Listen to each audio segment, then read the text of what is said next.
It's the Yep Yeah Yes podcast with Marissa and Teresa. Look, I'd rather be a gambler than a weedhead.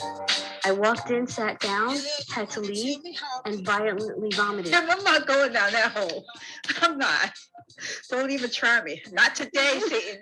Not today. I value my friendship. You're the cream, and the coffee is life. You bring cream to my life. Ooh, I'm not sure. Once a week for an hour. What's up, y'all? Oh, hello. Marissa, how's everything? Great. Great. Great. You shouldn't really use that word unless it's really great. I am not okay. You just be like, it's all right, I'm surviving. I'm seasoned with depression. Oh, please. Like, I didn't mean for you to go there. I mean, But anyway. so I'm great. So today is a really unique day. For, what is it, like, how many years? 3, almost 4 years we've been doing this podcast. We started in February of 2018. Time really flies. And for me, I remember the day that we started doing it, or we made the decision. I came to your home and we were in the kitchen and I was like, do you want to start a podcast? And you're like, yeah, because you're always bubbly. Sure. It's like, really? Okay. Like, I knew you were going to say yes. Like, you never know. No, you were going to say yes. So it was like, okay, cool. And I had some ideas, but not really. But I knew that the thing about our friendship is that we talk about everything. And for years, you've always been like, we need a show. And so we kind of like, let's do a podcast and, kind of figure it out. And we came up with the name because on that day you were wearing the shirt that I'm wearing today. It just said, yep, yeah, yes. I was like, let's just name it that. And you're like, really? It's like, yeah, it's like, okay. Yeah. Okay, great. And so from that day on, the show was built. And I think we've had a good run. We've had a few guests on and we've talked about everything and nothing.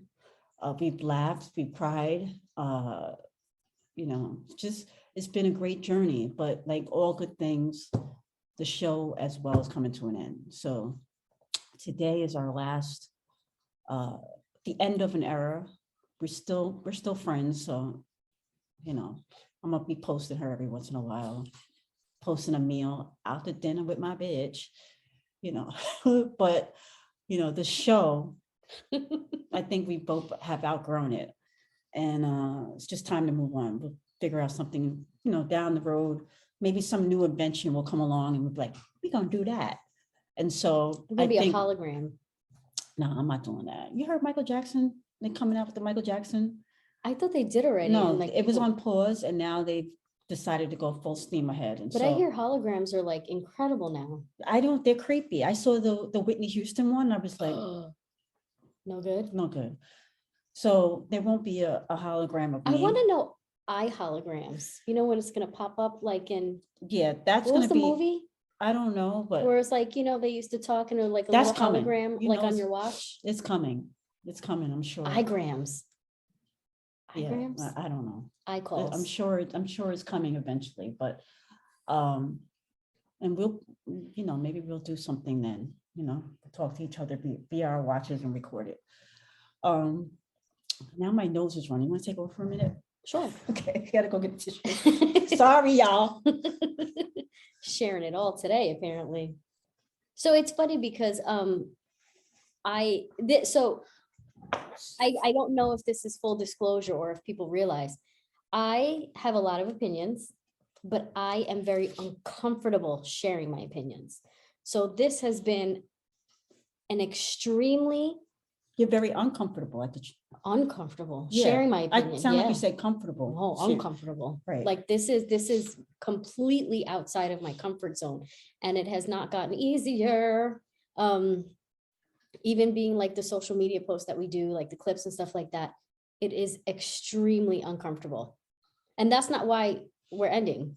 Right. Because I'm uncomfortable. It's because she decided she didn't want to do it no more. Yeah, so, and I'll, I'm not uncomfortable sharing. Your opinion? No, because, and honestly, like there was a time where I was, but as I've gotten older, I realized that by holding things in, and you taught me this, holding things in Mhm. hurts Yeah, me inside, my yeah. organs and all that stuff. And Yes, so very I need to, unhealthy. I need to share. Yeah. And so that's basically where I'm at with that. And so I said to Marissa, I was like, look, I don't want to do this anymore. Like I don't enjoy it. I mean, it's stressful, and like not to be like sound like a jerk or anything, but I feel like I was doing all the work, You were. and I just don't. It didn't feel reward. It feels reward. I don't mind doing the work, but when it feels like I'm the only one that's passionate about it, and that's not necessarily the case, it just may be her personality where it's like, you're good at that, Tamika, you do it. Whereas I Yeah. feel like if I'm doing it, then nobody else gives a shit. And so I can't, my own thoughts will not allow me to continue to create in this way, feeling like I'm the only one doing it. And that's my own thing. It has nothing to do with her. She is who she is, and I'm who I am. And this worked for a long time, and just doesn't, for me, it just doesn't work anymore. But hopefully, we'll still continue to have our debates and our friendships. And I mean, we're gonna continue our friendship and have our debates, but it's just gonna be not for everybody else to witness. I have a question for you. Do you feel like this has helped you be a better communicator or develop your thought process better? I definitely think it does. It has helped me be a better communicator and see where I stand on a lot of different issues and think about it better. Because sometimes I kind of blurt things out, and knowing that other people are going to hear what I have to say, it's like I measure my words in a way that is going to be pleasing to others. Interesting. That's good though. Yeah, That's a measure of growth. That's Right. great. But in the same vein, the show has also helped me to realize who I am and what I want and don't want out of life. What And have you realized? I can no longer, well, we had a conversation about this earlier to some extent. I can no longer do things that go against who I am, that make me feel like in a negative way. You know what I mean? I don't want to cry. I don't want to, be angry and resent people and things like that because I didn't share and express my Oh. thoughts. And so this show has allowed me to really explore that. And I think the reason why I've had that opportunity to do that is because I've been having that conversation with my best friend. I don't know if that's something that would have been possible with like an acquaintance, or, when you can share every aspect of your life with your best friend and then do a show, then it makes it a little bit more interesting for yourself and for the audience. Yeah. I do think like in the last couple of years or so, especially with the onset of the pandemic, that what you were willing to share became limited. And whereas I wanted to share more, I wanted to talk more, especially when it came to personal situations, politics, things like that. Yeah. You were, it's like for you're just not comfortable going there. Yeah. And knowing that somebody else is listening to our right, conversation. because we have different work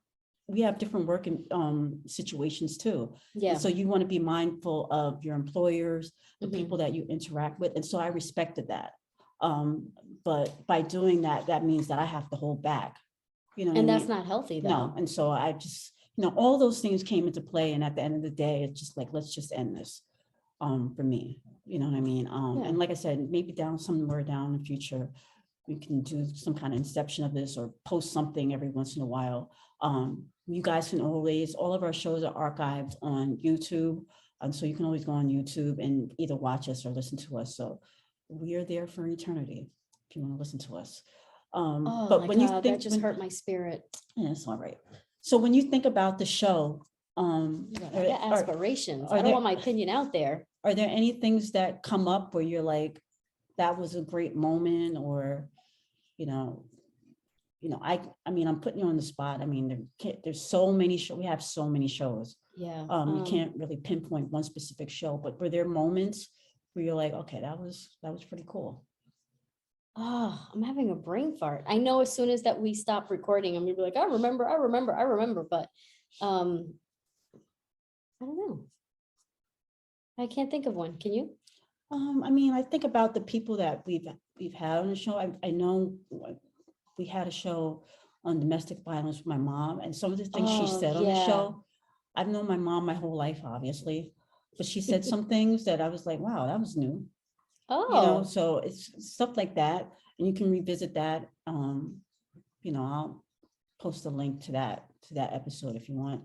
But and then we had our friend Missy on, who talked about the beginning of the pandemic. She talked about blood drives. yeah. And I thought that was That was it was a interesting. fun show because Yeah. it was our friend, Yeah. and we had like trips down memory lane, but it Mhm. was also educational. Yeah. And I like when we do that. I like when we're lighthearted, but we also, drop a few gems, Yeah. I like when BJ Yeah, music. music. Yeah. That was really fun. Yep, that was fun. His catalog is just so vast, like yours, that you can just pull up any sort of like genre or like, and you know what's so funny? This is so funny to me how like, so my younger son has an ear for sound like you do. And I noticed that the two of you do exactly the same thing. When you hear like, that sounds like this song, or that sounds like that beat, you both go, dun, dun, dun, dun. You don't hear it? It sounds exactly the same. And you're like, I do that. I definitely do that. dun, I dun, pick up on dun. something. You see that? You hear it? I can, like, somebody can And play. he can do that. Somebody can play a song, just the You're like, wait a minute, you hear it? not even 5 dun, seconds of the dun, song, and I dun. just hear there's one little piece, and I'm pretty good at that. Like if I know the song, obviously, if it's some song that's like not really in my mental database, I can't. But I was listening to Hot 97 the other day, and they do this segment called White-ish Wednesdays, where they play Hot 97. For those that don't know, is a New York radio station, hip hop and R&B. So in the morning show, they have a segment on Wednesdays called White-ish Wednesdays, and they play like pop rock music, and the hosts try to guess what song it is, so it'll be like, Guns N' Roses or something like that. So they flipped it on one of the hosts, Peter Rosenberg, and they played the clip, like a piece, like 5 seconds. I knew immediately. I was like, oh, I knew immediately. And the other hosts, like within that same amount of time, they were like, yeah. Peter had no idea until they got to the full on hook. It's like the whole thing. And I was like, the thing about that, and we've had conversations about on another, somewhat, diverting a little bit, but we've had conversations where there are memories that we have that we think that we think are classic, and where Yeah. other people don't. Yeah. You know what I mean? Like Yep. for this particular song, it's like, and this song is All Night Long by Lionel Richie. And I'm like, it's like a Black people classic. It's not like up there, but it's like, whereas there's certain people that don't see that. Like I like, for Do you example, want to be in a world where you have a friend who don't fuck with Lionel Richie? I don't mind, but I don't want to might. be in a world where I have a friend, and I know I have friends like this, because this is why I don't talk to music about it with them, because I know that they don't know, like they're, okay, so you go to a Black barbecue and they play Lionel Richie, Luther Vandross's Never Too Much. Like that's a barbecue, that's a barbecue staple. Whereas there are people who are not Black, white people, who don't know that song, or they might have heard it, but they don't realize how much of a classic it is to the Black culture. And so when it comes to this show, it's like talking about things like that, like I'll miss that. because this is my opinion. And You just created a thought for me that I wish we were doing a show on. we'll do it. Go ahead. Well, I'm researching some things, and it has to do with like linguistics, and it's like American subculture, and they put it with like, it's their term, not mine. I would just say Black, but Yeah. African American culture, where it's like, this is a good example. Okay, you're showing a clip, and the clip is Cookie Monster. Mhm. Cookie Monster's sick in bed, and Cookie Monster is like, oh, I need cookies. And Elmo is going to town on some cookies right next to him. And the instructor is like, says to those who use urban Ebonic language, it's almost like verb tense substitution, like who be eating cookies? And all the kids point to Cookie Monsters because he be eating cookies. Right. But they're like, who is eating cookies? Then they point to Elmo, where you have kids who don't use these verb tense substitution. They're like, who be eating cookies? And they're like, I don't know, Elmo. And they're like, who is eating cookies? Elmo. Where it's like, it's still correct because it's verb substitution, Right. Right. verb tense substitution, where it's like, and language is so just incredible to me. But here's the thing though, and this is where I went down the rabbit hole with this sort of like ideology. So that's dialect, right? So you can talk to certain communities and they'll say that's a very uneducated form of talking. But now if I say to you, in Ireland, they use dialect, which they use verb tense substitution as well. You don't see it that way.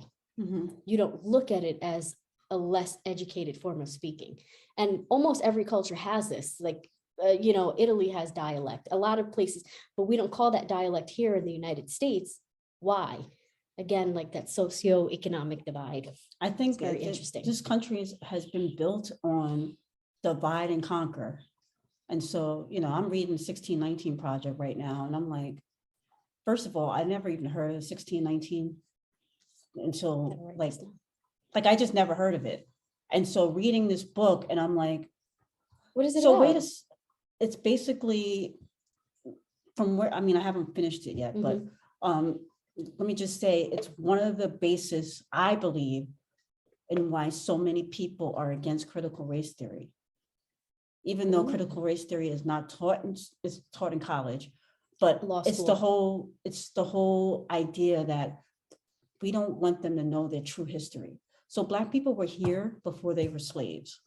And that's what the 1619 Project, it talks about Black folk being here before they were considered slaves, like just coming here before the Mayflower, Mhm. and then being forced here. And it's that history, I'm not going to get into it, but the one thing that you discover is that and this can be down to the basic just today, where people do things to divide people, say, point out something, point out a dialect that you're talking about, point out a style of dress, you know what I mean? Mhm. And the thing I love about Black folk is we will make anything and everything a trend. And we all know like the slang and how we talk, like we know how to like get on the phone, we'd be like, what up though? And then, you get on the phone, hello, hi, this is Tamika. Code switching. And then if I love see it. you calling, like, hey, what up? You know what I mean? It's just, it's the way that we are. And even the slang that we use, the music, our whole culture, they love our culture, but they don't love us.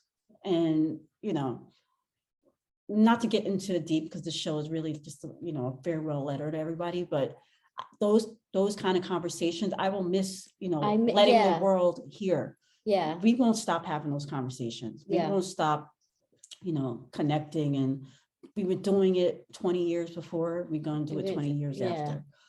This show But is it's just nice, a but little glimpse into our lives. but in an educational platform way, where you can have, your points made and things like that. So that's the one thing that, like, as uncomfortable I am sharing my opinion, and I really, really am, sometimes when you're giving information, it's not your opinion. So it's theory, it's ideology, it's things that are happening, and things that people are looking into. Right.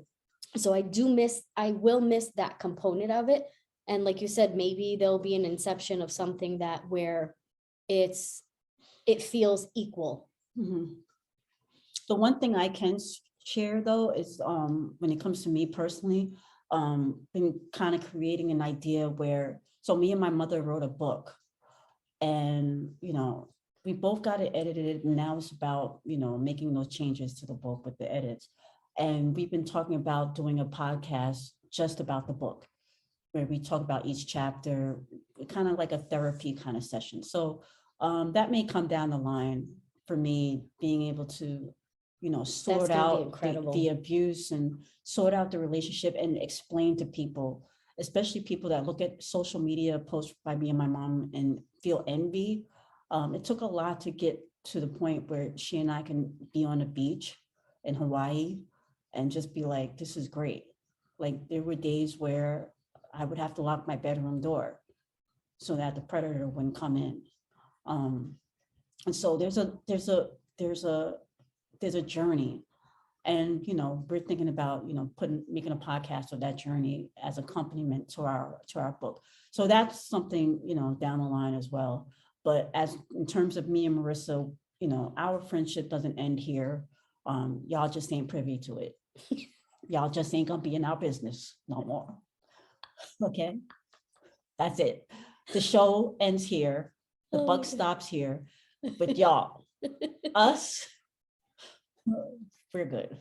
Okay. Oh my God, that's hilarious. I'm just saying, like, the end of a show doesn't mean the end of a friendship. I hope. You ain't said nothing much. You just laughed and giggled and ha ha ha. So I might be wrong. I might be wrong. But That's 2020 hilarious. was an eye opener. So How do you feel? Because this 2021 is almost done. We're almost wrapped up. We've got days. How do you feel going into this next solstice? well, so I'll be the opposite 84 in March. The flip of 84, right? Whatever. Those numbers. Girl, I and didn't follow so- you for a second, so my mind went, how like Marissa thinks, Yeah. that spiral. I was like, Um, oh my God. but so Oh yeah, my God. I What is think that? when I turned 48, looking back on my life now, I'm like, I think I give a lot less of a damn. I still care. I still bleed. I still cry. I still have my opinions. I still long for what wasn't, or what I don't have. I still wish I would have had kids and marriage. Marriage is still a possibility. Home ownership, all that kind of stuff. I still wish and I still long for that, and I still dream about that. But when you get to this age, you realize what you don't have anymore. And I hope that like next year, I don't spend my life longing for what I don't have and instead appreciating what I do. And, I'm going into this new year thankful that I have the family that I have the job that I have the friendships that I have. And, all these little kids, my godchildren, my niece and nephew, like this, to watch them grow. And, I pray that, 2022 is just going to be, a good year. I don't know. What about you? I am very hopeful, as I always am. So we'll see. I've got, we were talking earlier about like, making that list, like that goals list, or that like the joy of happiness list. Mhm. And I'm excited to do that. To see. It's so funny because it's like, I feel like people who have known us for quite some time, they always are perplexed because I'm very, like, I just don't really share my opinion. I'm very surface when I speak and stuff like that. But, just like everybody else, I'm layered. And it's so funny because when we were talking about like that joy of happiness list, you're like, what do you like to do? Well, that was Nothing. offline. Yeah. We weren't. Yeah, Yeah, but yeah, we were talking right. offline, but it was like, I don't know, nothing. I don't know. It's like, yeah, like something. I don't know. But it's so funny because it's like, that's so akin to exactly how I communicate, where it's like, doing all of this, I'm hoping that I can do this offline. I'm hoping that I can continue to communicate Mhm. freely. And it's not that I'm scared to give my opinion. I don't, obviously, I don't feel like I'm a work in progress like everybody else, but I don't think my opinions are hateful, hurtful, or negative. I'm definitely sit in a place to listen and grow always, but I just am not reticent for that. It's something that gives me deep, deep anxiety. So I'm hoping that that's something that I can continue offline. So that is one of my New Year goals. Blah, blah, blah. It's a good one. Yeah, It's a good one. maybe. Well, I gotta say, like recording this right now, I feel like a weight has been lifted off my chest How so? because we haven't recorded in a while, and I've been waiting for you to give me a topic, and you just haven't. And so I take that personally, even though I'm not saying it to you. Inside, I'm like, it's hurtful. You know what I Yeah. mean? It hurts me Yeah. because like I feel like I value something that you don't, and it's not saying that that's true. It's just my feelings. Mhm. And so recording this and just like putting it to bed Yeah. and not having the anxiety of Yeah. waiting, Yeah. waiting, nothing, waiting. Do I reach out? Do I not reach out? That's, Like that's gone. I don't have to deal with that anymore. as you were just talking, I realized, and I didn't know this till you were just communicating this. I realized my response or lack of response to you was an emotional response. Mhm. For Where me. to you, yeah, because I wasn't brought into the conversation or the decision. You made the decision. I respect it, of course, and I respect your feelings and all that stuff, and I want to honor that. But I realized that my response was emotional, and I didn't realize that till just now. So it was like, you're done, then I'm done. And the thing about it though, too, and it's like, if you go back to the beginning of us doing the show, I begged you, share a clip. Can you help? I've been saying this from the beginning, But and here's it came to the point now where I'm just like, I can't do it. And but here's the thing though. you So thought it was funny, like, no, it's not. It's not that I think it's funny. I don't think that you really understand the anxiety that I have with sharing and social media. Mhm. And even you before, when you're like, this is archived for you to see forever. I'm literally not going to be able to sleep for like 3 years. No, I mean, I understand that.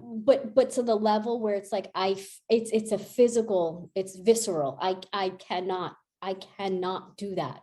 And you know how I see this, not to get too deep, but remember, it's the stupidest thing I'm about to say. I'm just going to say it though. Like, remember when your mom died? Wow. But you were like, I don't want to, I'm just going to put it out there. But like when someone dies, you look for some peace. You look for validation and even though they can tell you, like my grandmother didn't tell me you're the greatest thing in the world. But to this day, I still look for pieces of them. If I see a picture, I'm like, oh, you know what I mean? And so in my mind, I'm thinking this is a love letter to your children. So when I say the future, I'm not talking about you looking at it. There's going to come a day when you're not here anymore. Yeah. And they're going to be like, wonder what my mom was like. And they a scatterbrained bitch. But they're going to see how much you love them. Oh yeah. They're going to see how much you sacrifice for them. They're going to see what you thought about life, what you thought about going through IVF, what you thought about college, what you thought about in your 20s. All of that is going to be there. The question that, like, my mom is still here, but I don't like she tells me a lot of things. Isn't that funny when you're like, like when somebody's not here, like Nana and Grandma, your Nana and Grandma, who are they're very special ladies to me too. The thing with Grandma is that you always felt like pulled in, like this closeness where you felt like she actually listened to what you were saying. But I kind of wish I would have shut the fuck up and listened to her. And like, right. Like at the moment, like you could ask her anything you want. Like, I don't know. Right. That's why I feel right now with my mom. But like, now I want her to describe to me, what was the first time? What were you thinking when you saw Grandpa? Like, I know you went to fry fish real quick.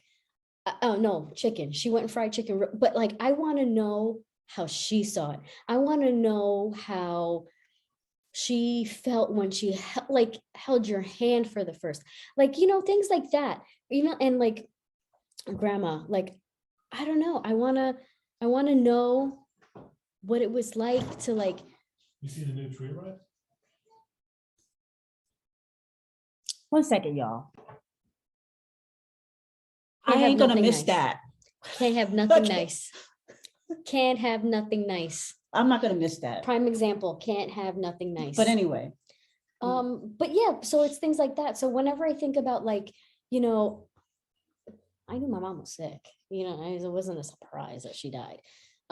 But those little moments of conversation, it's like, we didn't have that many, but she would like tell me something like, she used to sneak and play the piano when my uncle was not around, like things like that, where like, I never even thought to ask if my mom could play an instrument, but I wish I would have had the foresight, but you don't know what you want to know and ask. this is one of the reasons why I say this podcast will live in infamy. Your kids are 60 years old, 70 years old. You're not here. I mean, if you are around and they're 70, God bless you. Could you Okay. imagine? But they have this. They will know. They're like, I better look young, but I'm just saying. a young 100-year-old.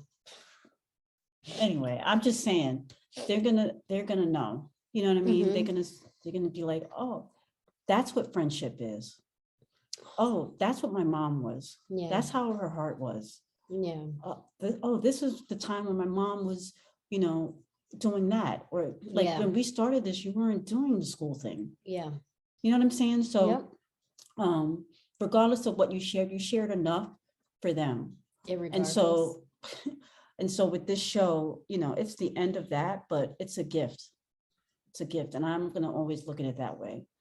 Even though, it's not for me to go back and look at, maybe I will one day, it's going to be there. But there's been times where I looked at it and I laughed because I'm like, I love our friendship. It's so funny. I don't look at it in like cringe, like you're doing right now. I look at it. Just the fact that like a stranger, I don't care. somewhere. So a stranger's going to look back and be like, wow, that's friendship. I take pride in that. Yeah. You know what I mean? I'm not looking at it as anything negative. This has all been positive, the good and the bad. It's always, it's good. It's positive, And so I'm thankful for your friendship. I'm thankful that you said yes to this podcast. I'm thankful that you remain my friend, even after I said, I don't want to do this shit no more. I'm thankful. All right. And so before we get out of here, Mhm. Is there anything you want to say you're thankful for me for? This shit right here. That's exactly what I'm thankful for. You know what I am thankful for? How do I articulate that? It's not a conundrum, but obviously I constantly contradict myself on this stupid ass thing. I am thankful that you have taken me completely out of my comfort zone to, number one, share my opinion with other people, put it out there for the molecules to look at, all of it. But not only that, you are actually extremely insightful in a very artistic way. So you have a very incredible way of piecing your words together that creates a picture. And I love talking to you and seeing that picture. So I'm grateful for that. Oh, great. Good to know. I mean, I'm grateful for you too. I'm grateful for everything. I went through a whole list of reasons why I'm grateful for you. You looking at me like, why? What are you grateful for? I didn't say It nothing. makes me feel uncomfortable. I'm uncomfortable. I'm uncomfortable. Anywho, Well, yep. Yeah, yes. yep, yeah, yes. Anyway, before we get out of here, Marissa, where can they catch the old episodes and this episode? Hopefully nowhere. This I can't stand that this is gonna, no, we're taking this off in a year. It's all gonna be private. You can catch us on YouTube. Yep, yeah, yes. You can catch us on the Yep, yeah, yes podcast, Instagram, Twitter. But Ugh. understand if you comment on any of those sites, you ain't getting a response back because ain't nobody got time to be monitoring something that they ain't doing no more. However, friends and family, you know the digits, holla. And I want to give a shout out to Morning Dew, Froman Lives, Yep. El Gato, Hola. and are those the main people that really checking us out? Mr. Awesome, Oh, Lieutenant Mr. Earl. Lieutenant Colonel Awesome. Yeah, that's pretty much, I can't think of anybody else. I mean, thank you to everybody that chimed in and commented and all that good stuff. We'll see you. We'll see you around. We love you and love you, Marissa. I love Thank you for your Tamika. unending friendship, and here's to decades and decades of more. Oh, girl, I can't wait. I can wait. Bye, y'all.